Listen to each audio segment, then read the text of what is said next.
No, I don't crochet. No, I don't knit.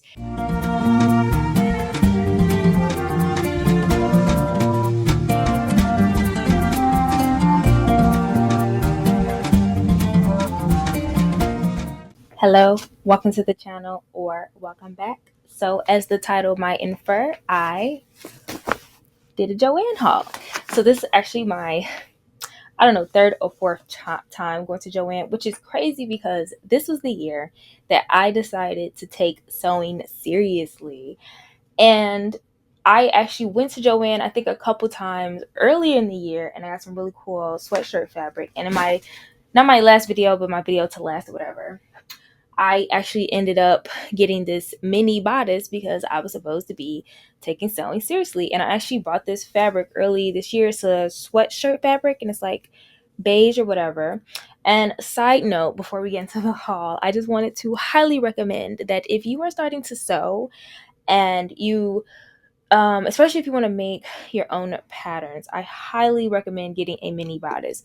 I thought that this mini bodice was kind of a, overconsumption thing for me, and I thought it was going to collect dust, but I have actually been using it, and I actually designed this crew neck or this sweatshirt using my own pattern, and I actually made this whole thing, and including the other, like I made another one, including that mistake because I did the calculations completely wrong.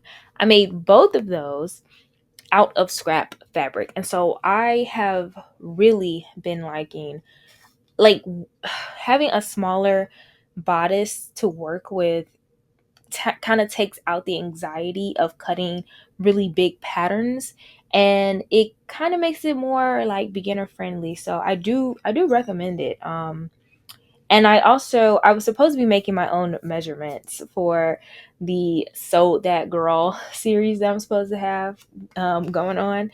But instead, I decided to create the measurements on this bodice first. And I think I'm going to plot the points out for this like for the miniature size. Because, like I said, it takes out that anxiety. And I think I want to start making clothes for this smaller bodice, and then I'm probably going to do some pattern grading so it can fit my bodice.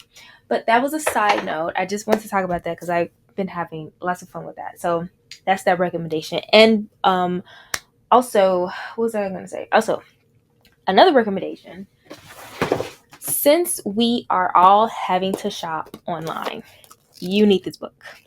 This is fabric for fashion, but it doesn't have to be for fashion. This is an in detailed swatch book, and I don't know if you can see that. Let's see. Like, it basically goes through all of the fibers, at least all the common fibers, except for like animal fiber. No, not animal. I think wool is in here, but no leather. Yeah, so I don't think there is a faux leather in here, a PVC coated polycotton. Yep, faux leather is in here. They have synthetics. They talk about natural bamboo, hemp, and all of that. So if you're going to be shopping online, you are going to need this book. I have tried to find other swatch books. I haven't seen a swatch book as good as this one. Like I said, it takes you through the fiber. It takes you through the like what fabric really is. Like, you can see the type of knitting that makes a fabric, like rib knitting and jersey sweatshirt fabric. Like, I'm telling you, highly recommend. Can't recommend it enough. So yeah, since we're shopping online and we're sewing and we're staying crafty, even though Joann's is closing, here are my definitely two recommendations here. So I'm actually gonna do the fabric. I'm gonna talk about the fabric that I got, like, I think last week. I feel like it wasn't that long ago that I went to Joann. I think we're all going to Joann. And I've already like cut into it. So like I'm already like getting, you know, into the fabric. And I'm glad that I'm actually using the fabric now because y'all, I have like a pile of fabric that I've bought over the years, and I'm finally getting into sewing. And I still think it's crazy that this is the year I'm like, man, I'm sewing, I'm crafting, and Joann is like, we're closing. And on top of that, Now look, I know that there are I know there are alternatives to fabrics, and I know we should all be supporting our local fabric shops. I just discovered that we even had a local fabric shop, and the thing is though, I drove by it and it looked closed, but their website look say they're open. So that's the thing, like Joann, you knew it was open and you knew you could get certain fabric from Joann. Like, and I do feel like some people feel like they don't care that Joann is closing, which I think is weird because I understand that we're in this like anti-corporation vibe. And that's fair, but Joann was the place that people got fabric and all of the yarns and the fibers and whatnot. Like it was the place. Like I know I could get certain utility fabrics, especially like if you're in like in a pinch or if you just need to feel the fabric in person, which is why I'm like, you definitely look. I'm gonna tell you again, you definitely need to get this book because you will be able to touch the fabric. Now, the thing about fabric is you can literally have the same like description of a fabric and the fabric can still be different because there's so many things that go into fabric that isn't always disclosed like in the description, like because one like this felt is a different felt. I got some felt sample things from Dollar Tree and that felt is so thin. I was actually surprised that people actually recommended felt for embroidery. And I was like, what? But then I got like some real felt, I guess. And I was like, okay, I can see that now. Because the other felt pretty much just tore apart as soon as it went. So, anyways, my point is, even though like that's not gonna solve all your problems, it's gonna help tremendously because you're at least gonna know what you're looking for. So let's get into the haul. So I got some black felt, and I got this primarily for to make some to work with embroidery patches, and I been creating these paper clips, and I have been having, well, people have been calling them bookmarks. I was like, okay, embroidered paper clips, but bookmarks or whatever. And he is so cute. I have been having so much fun with this like design. This is my first digitized project, so I'm proud of it. But I did get some black embroidery, no, black bobbin thread because you can kind of see the white. It's a long story, but anyways, embroidery does work with felt and also twill. Twill, in my opinion, is the best fabric that it works with, and I have noticed that black fabric, whether it be twill or the felt, makes the colors like pop more. But this one was made with a black border, which I should have did like more of a dark brown because it kind of like is blending in with the background of the felt.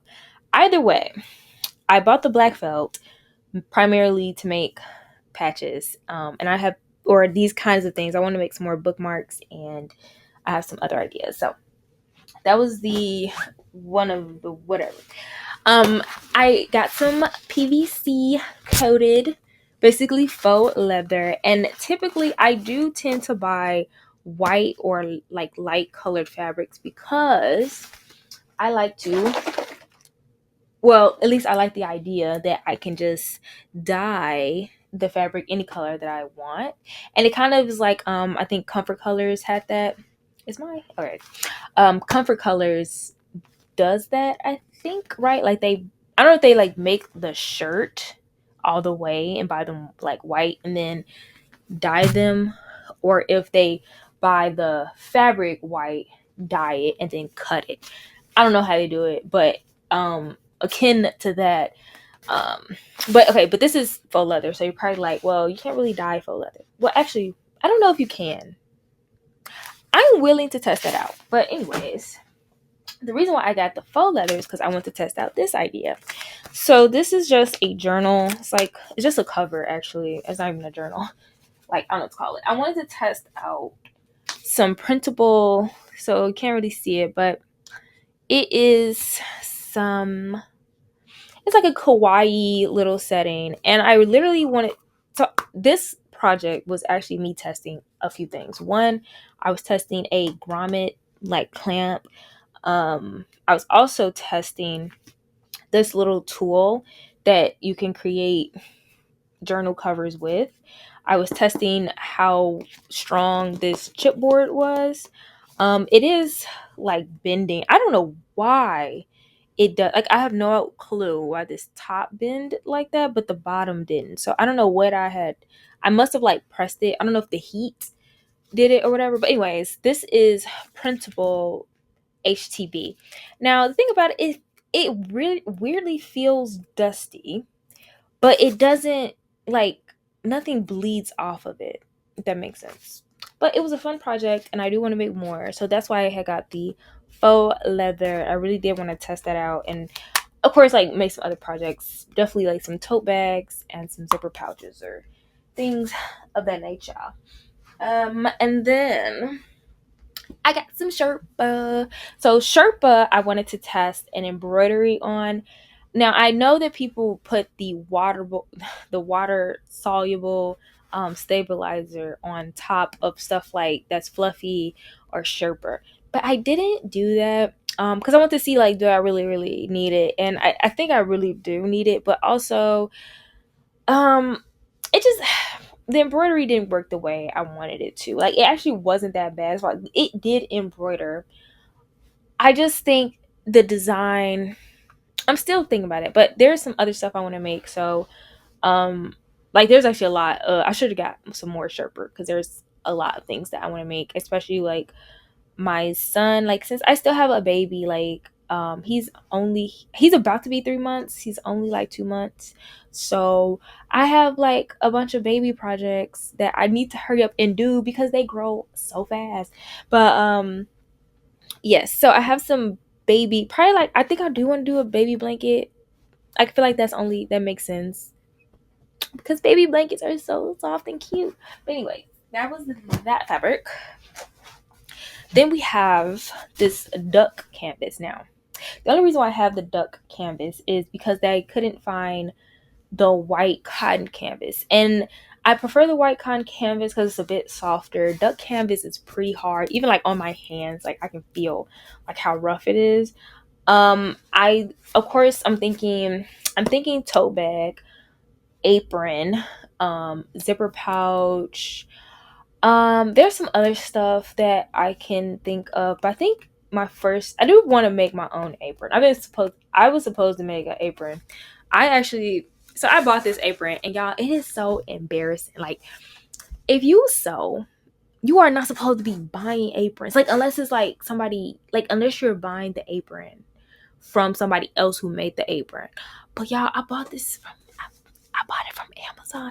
Like, I am low key embarrassed. That's why I bought it, because I was trying to do this photo shoot. You'll see this same apron like in little like my little quick brand photo shoot. But I'm gonna be honest with you, I am embarrassed. Like, I should not be buying aprons. I was supposed to be making them, but or at least buying from like local. Like, there was just I mean, I do like it.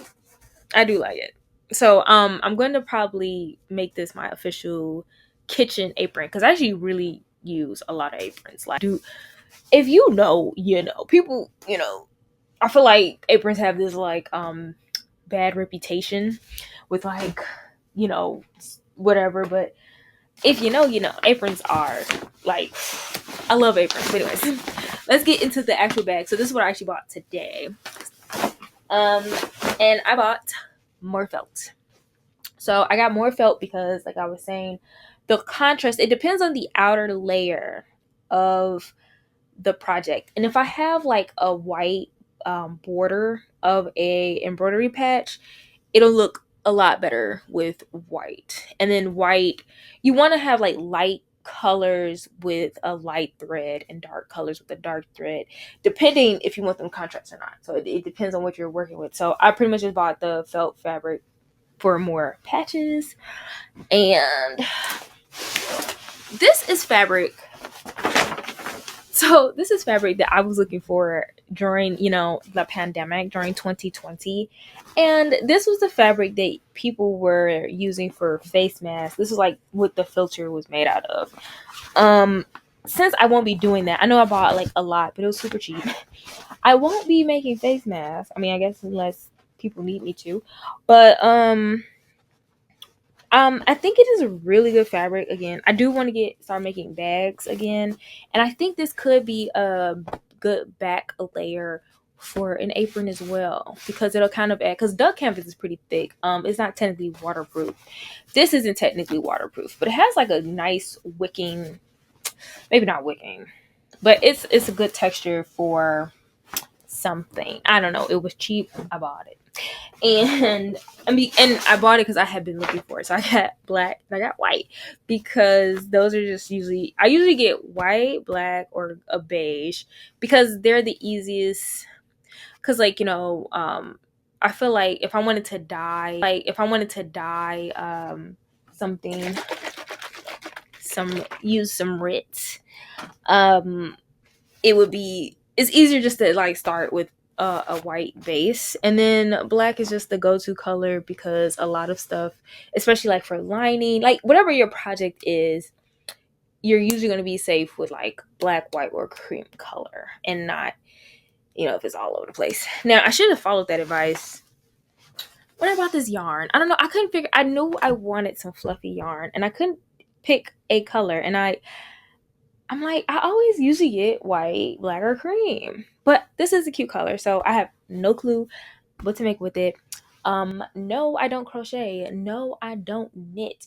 I have crochet hooks. I have knitting hooks, okay?